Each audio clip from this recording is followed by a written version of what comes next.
বন্ধুরা, আমার নাম লিজা আর আমার কাছে একটা জাদুর চশমা রয়েছে। আর এই চশমা দিয়ে আমি কার সাথে কতদিন সম্পর্ক থাকবে সবকিছু দেখতে পাই। লিজা, এই নাও জুস। আমি অনেক খুশি। তোমা আমার পাশে 44 বছর থাকবে। তুমি আবার গেম খেলা শুরু করেছো? আর ঘরটা এত অগোছালো করে রেখেছো কেন?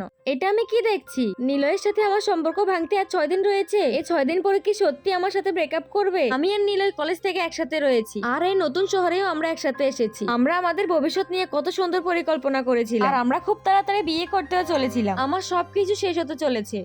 ভাই চল আজকে পার্টি করি। তোরাই যে, আমি যাব না। যেহেতু আমাদের সম্পর্ক থাকবে না, তাই ওকে আর আটকাবো না। নিলয়, তুমি পার্টিতে যেতে পারো। কি সত্যি? আচ্ছা তোরা দাঁড়া, আমি আসতেছি। আমাদের যতটুকু সময় ছিল এই সময়টাতে আমরা অনেক আনন্দ করেছি। আজকে নিলয়ের সাথে আমার শেষ দিন। ওকে সত্যি 7 মিনিট পরে আমার সাথে ব্রেকআপ করতে চলেছে। রিয়া বসো না, আমি আমাদের জন্য জুস নিয়ে আসি। আল্লাহ, চশমার ভবিষ্যৎটা যেন ভুল হয়। রিয়া তুমি কি আমাকে বিয়ে করবে? তুমি তো আমার সাথে ব্রেকআপ করতে চেয়েছিলে। না, আমি তোমার সাথে সারা জীবন থাকতে চাই।